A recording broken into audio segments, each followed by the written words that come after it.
You know what's interesting? We live in a time where there's so much talk about the elites and the billionaires and the governments and how they're plotting, to, destroy humanity, and all this demonic and satanic things happening all in the, elite world, and these people that are higher up and they're trying to take over the world, and demonic things and all of this, right? And people are afraid, people are angry, people are in the chaos of it, right? And I feel for that, because I used to feel that way. I used to be, caught up in this swirl where it was just fear and anger. It's like, you know what? It's going to be the end of the world. We gotta, do something. And it was this craziness. But let me read something to you. Why are the nations so angry? Why do they waste their time with futile plans? The kings of the earth prepare for battle. The rulers plot together against the Lord and against his anointed one. Let us break their chains, they cry, and free ourselves from slavery to God. That kind of sounds like that, right? How the world, mainly speaking, like the governments and the, all these higher up people who do all these things that, if you start going down the rabbit hole of all these conspiracies and conspiracy theories and all these things, you start to find a lot of demonic and satanic things, It kind of sounds like that. They want to get rid of God and come out of slavery from God, right? But listen to God's response. But the one who rules in heaven laughs. The Lord scoffs at them.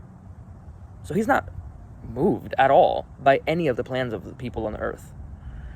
Then in anger he rebukes them, terrifying them with his fierce fury. For the Lord declares, I have placed my chosen king on the throne of Jerusalem, on my holy mountain. The king proclaims the Lord's decree. The Lord said to me, you are my son. Today I have become your father. Only ask, and I will give you the nations as your inheritance, the whole earth as your possession. So it cannot be taken from him. And if you want the peace, if you want to be not moved, listen to this. Oh, the joys of those who do not follow the advice of the wicked, or stand around with sinners, or join in with mockers. Here's the key. But they delight in the law of the Lord, meditating on it day and night. So if you, in the Old Testament, they would call the Bible the law, right? So if you do that, this is the next verse. They are like trees planted along the riverbank, bearing fruit each season. Their leaves never wither, and they prosper in all they do. So there's no need to be afraid when the one you serve is laughing and ruling over their futile plans, and you are rooted, and in everything you do, you're going to prosper. So don't be afraid, and get in the Word of God, and let his reality become a reality in your life.